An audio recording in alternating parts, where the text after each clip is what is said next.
வினாத்தாளினை தேர்வு மையங்களுக்கு கொண்டு செல்லும் வழித்தடங்களின் எண்ணிக்கை 875.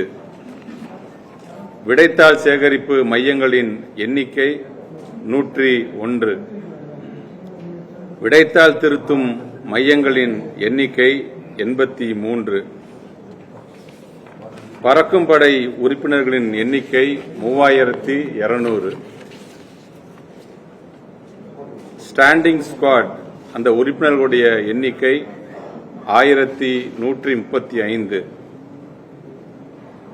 தேர்வரை கண்காணிப்பாளர்களின் எண்ணிக்கை 43200 என்று +2 வகுப்பிற்கு பொதுத் தேர்வு எழுத வருகின்ற அந்த மாணவர்களுக்கு மற்ற என்னென்ன ஏற்பாடுகள்லாம் தொடர்ந்து ஒவ்வொரு ஆண்டும் நாம் செய்து கொண்டிருக்கின்றோமோ அதே போன்ற ஏற்பாடுகளை இந்த ஆண்டும் நாம் செய்து கொண்டிருக்கின்றோம். குறிப்பாக இங்கே வருவதற்கு முன்பாக நான் கோவை மாவட்டத்திலிருந்து நான் வந்தேன்.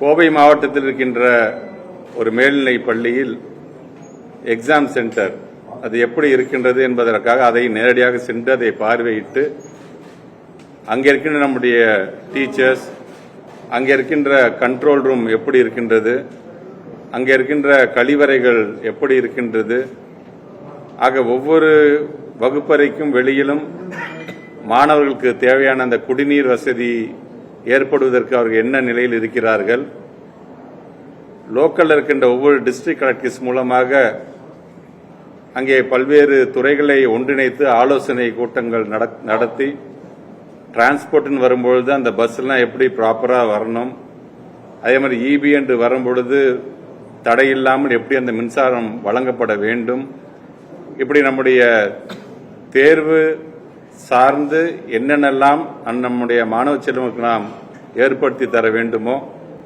அதையெல்லாம் இன்றைக்கு ஏதோ கோவை மட்டுமல்ல ஒட்டுமொத்த தமிழ்நாட்டில் இருக்கின்ற ஒவ்வொரு மாவட்டமும் அந்த ஆட்சித்தலைவர் தலைமையில் அதை மிக சிறப்பான முறையில் அதை இன்றைக்கு ஏற்பாடு செய்திருக்கிறார்கள்.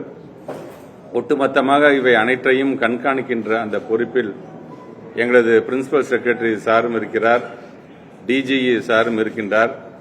தொடர்ந்து ஒவ்வொரு மாவட்டத்திற்கும் ஒரு டைரக்டர், ஒரு ஜாயிண்ட் டைரக்டர்ஸ் என்று ஏற்கனவே நாங்கள் ஒரு இன்சார்ஜ் நாங்கள் ஏற்படுத்தி இருக்கின்றோம். ஆக அவர்களும் அதை முறையாக இப்பொழுது கண்காணித்துக் கொண்டிருக்கின்றார்கள். கடந்த முறை இந்த 11ஆம் வகுப்பு தமிழ் தேர்வு 50,000 மாணவர்கள் எழுதாமல் தவிர்த்தாங்க. இந்த மாதிரி இந்த வருஷம் நடக்காமல் இருக்கிறது நம்ம முன்னெச்சரிக்கை நடவடிக்கை.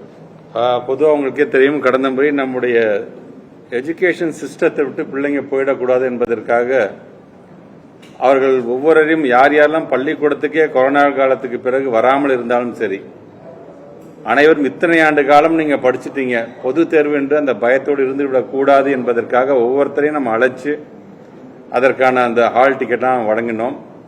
ஆக இந்த முறை நம்முடைய மாணவ செல்வங்கள் யார் யாரெல்லாம் முறையாக பள்ளிக்கு வந்திருக்கின்றார்கள், யார் யாரும் லாங் ஆப்சன்ட் அல்லது பள்ளிக்கூடமே வராமல் இருந்திருக்கிறார்களா என்கின்றதெல்லாம் கணக்கில் வைத்துக்கொண்டு நாங்கள் இந்த ஹால் டிக்கெட்டை வழங்க வேண்டும் என்று சொல்லியிருக்கிறோம். அதனால தான் இன்றைக்கு 7,70,000க்கும் மேற்பட்டவர்கள் இன்றைக்கு தேர்வு எழுத இருக்கின்றார்கள்.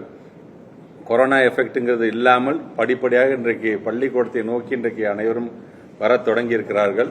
கண்டிப்பாக அது போன்ற ஒரு நீங்க சொன்ன மாதிரி அந்த ஆப்சன்டிஸ் இல்லாமல் கண்டிப்பாக நம்முடைய பிள்ளைகள் அனைவருமே இந்த தேர்வை எழுதுவார்கள் என்ற நம்பிக்கை எனக்கு இருக்கின்றது.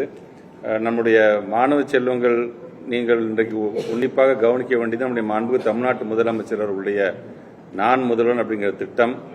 அதிகப்படியாக மதிப்பெண் பெற்றாலும் சரி அல்லது குறைவான மதிப்பெண் பெற்றாலும் சரி, உங்களுக்கான அந்த ஸ்கில் டெவலப்மெண்ட்டை வழங்கி உங்களை அடுத்த கட்டத்திற்கு எப்படி நகர்த்த வேண்டும் என்பதை மாண்புமிகு தமிழ்நாட்டு முதலமைச்சர் அவர்கள் இன்றைக்கு அது ஒரு திட்டமாகவே இன்றைக்கு அதை உருவாக்கி இருக்கிறார். ஆக அதையும் நீங்கள் ஒவ்வொருவரும் உணர்ந்து இந்த தேர்வு காலங்களில் உங்களுடைய அக்கறை முழுவதும், உங்களுடைய கவனம் முழுவதும் எந்த ஒரு சிதறலும் இல்லாமல் படிப்பில் மட்டும் இருக்க வேண்டும் என்று நான் கேட்டுக்கொள்கிறேன்.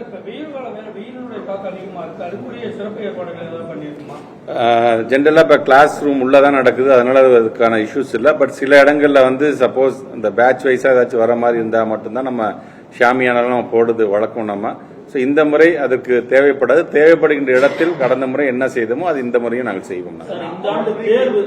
தேர்தல் நடக்க இருக்கிறது, பொது தேர்வு முன்கூட்டியே முடிஞ்சா கூட மற்ற தேர்வுகள்லாம் அந்த தேர்தல் நேரத்தில் ஏதாவது சிக்கல் ஏற்படுமா? அதுக்கு நம்ம தேர்தல் ஆணையத்தோடு நம்மளோட பேச்சு நடத்தி ஏற்கனவே நாங்கள் என்னைக்கு நம்ம உங்களுக்கு முன்னாடி தான் நான் வந்து என்னன்னைக்கு தேர்வு நடக்கும்னு டைம் டேபிள் நான் வெளியிட்டேன்.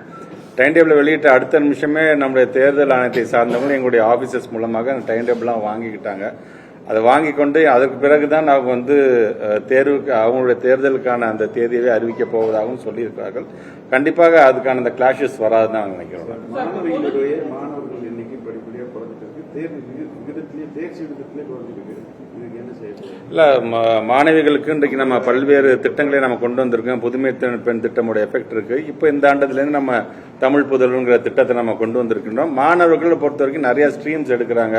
ஐடிஐ போறதா இருந்தாலும் சரி, பாலிடெக்னிக் போறதாக இருந்தாலும் சரி, இப்படி பல்வேறு இது எடுக்கிறார்கள். இன்றைக்கு ஒரு புதுமை பெண் திட்டத்தின் மூலமாக இன்றைக்கு உங்களுக்கே தெரியும், ஹையர் எஜுகேஷன் போது 34% இன்றைக்கு நாம் உயர்கல்வியில் சேர்ற பெண்களோட எண்ணிக்கை அதிகமாக இருக்கின்றது. திட்டங்களும் ஒரு காரணமாக இருக்கலாம். இருந்தாலும் இன்றைக்கு இந்த ஆண்டு நம்முடைய மாண்பு தமிழ்நாட்டு முதலமைச்சர் அறிவித்திருக்கின்ற தமிழ் புதல்வன் திட்டம் இனி வரும் காலத்தில் ஒரு மிகப்பெரிய ஒரு எஃபெக்டை கண்டிப்பாக கொடுக்கும் என்று நாங்கள் நம்புகிறோம். சார், இந்த ஆண்டு தேர்வு எழுதக்கூடிய மாணவர்களோட எண்ணிக்கை ரொம்ப 8 லட்சத்துக்கு ரொம்ப குறைவான மாதிரி இருக்கு. 7,70,000 இருக்கு. குறைஞ்சதுக்கான காரணம் நான் ஏற்கனவே சொன்ன மாதிரி தான் 10th இருந்து உங்களுக்கு நிறைய டிவிஷன்ஸ் போறாங்க பிள்ளைங்க. மற்ற குரூப்ஸ் எடுக்க போறதுக்கான அந்த பணியும் இருக்கின்றது.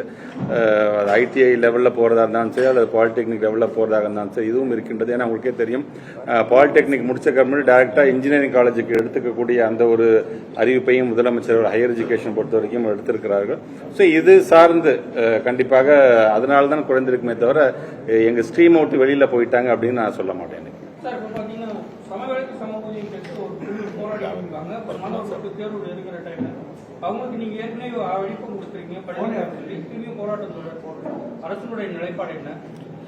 ஏற்கனவே நம்ம கடந்த முறை நடந்தபோது அவங்களை கூப்பிட்டு நாங்கள் பேசணும். நாங்கள் அரசனுடைய நிலைப்பாடு உங்களுக்கே தெரியும். அன்பு தமிழ்நாட்டு முதலமைச்சர் இன்னைக்கு எப்படிப்பட்ட ஒரு நிதி நெருக்கடியில் நாம் இருக்கின்றோம், ஒன்றிய அரசு எப்படியெல்லாம் நமக்கு வந்து ஒத்துழைப்பு கொடுக்காமல் இருக்கின்றதெல்லாம் ஒரு பக்கம் இருந்தது என்று சொன்னாலும், நம்முடைய ஆசிரியர் பெருமக்களுக்கு உங்களுடைய பத்திரிகை துறை ஊடகத்துறையை சார்ந்திருக்கின்ற நண்பர் மூலமாக நான் வைக்கின்ற வேண்டுகோள் என்பது, உங்களுடைய கோரிக்கைகள் தெரியாமல் இல்லை, கண்டிப்பாக உங்களுடைய கோரிக்கைகள் தெரியும். அதற்காகத்தான் ஃபைனான்ஸ் செக்ரட்டரி, நம்முடைய பிரின்சிபல் செக்ரட்டரி சார்ந்து ஒரு மூவர் குழுவை நம்ம உருவாக்கி இருக்கிறோம். அந்த மூவர் குழுவில் பல்வேறு சங்கங்கள் தங்களுடைய கருத்துக்களை எல்லாம் சொல்லியிருக்கிறாங்க. அதை இன்னைக்கு அவங்க ரிப்போர்ட்டாக வச்சிருக்கிறாங்க. இது இல்லாமல் இன்னும் பார்க்க வேண்டிய சங்கங்களும் இருந்து கொண்டு தான் இருக்கின்றது.